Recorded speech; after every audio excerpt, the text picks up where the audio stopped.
If you're a small business owner or a solo entrepreneur, you struggle to get everything checked off your to-do list. What can you do daily to make sure you're doing more than just surviving? Joining me to talk business is Samantha Hartley with Enlightened Marketing. She works with small business owners. Thank you so much for being here. I appreciate you. Thanks for having me, Roby. You had a post that I follow your timeline, and so things pop up with me all through the week. Great. And I saw the post that you did about 5 simple daily things you can do to grow your business, and I thought it was great advice for folks, and so I wanted to bring you on to talk about it.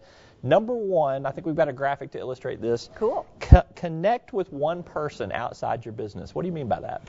Well, the problem that happens with small businesses is that they get completely consumed by reactivity and immersed in their business. And so what I think is a great idea is to occasionally lift your head up, look outside of your business.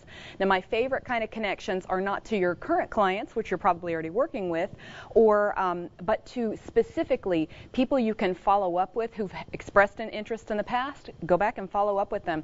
And then my second favorite are strategic allies or referral partners, somebody who has referred business to you in the past or expressed interest in doing that. Those are the people that you can connect with. Number 2 on your list was complete one task on your short-term goals list. I have a lot of tasks on my short-term goals list every single day. Sure. Well, again, you're immersed in your business, and you can get to 5 p.m. or sometimes 11 p.m. and feel like you didn't get anything done to move your business forward today. So I really like to do that eat the frog task first thing in the morning. What's that one thing that you could just check off your list and feel like you're already in momentum? So it can either be that big heinous thing that you've been procrastinating, or it can just be one thing that's easy to check the box on. The third thing on your short to-do list here is to complete one of your long-term goals. If they're long-term goals, how do I do them every day? They're supposed to be long-term. Sure, but you're going to stay stuck where you are if you don't kind of occasionally just pull back and look at where you want your business to be. So I do strategic planning for my clients, and they will come to me and say, I just feel like I can't work on that ever because I'm stuck in the moment. And so we break those long-term goals down into doable daily tasks, and surely you can get one done every single day. All right.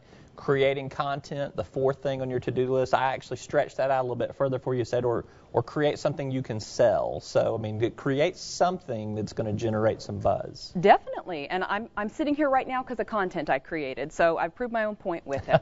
What's really important is to create content that's going to draw perfect clients to you. I have a client in Canada who's an optometrist, and the project that we did together was about rebranding him, repositioning his brand. He wanted to have more of a holistic focus to his business. So he creates content now that isn't just about your eyes and eye care. It's also about holistic nutrition, like things you can be consuming or doing that will improve your eye health.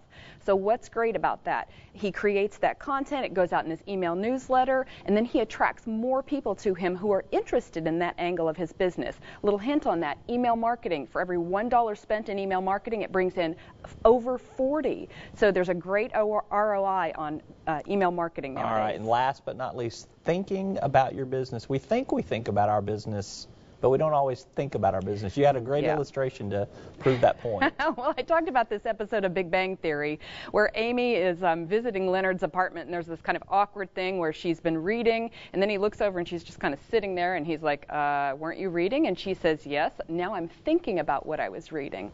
So there's just this kind of sitting quietly, listening to that still small voice inside us.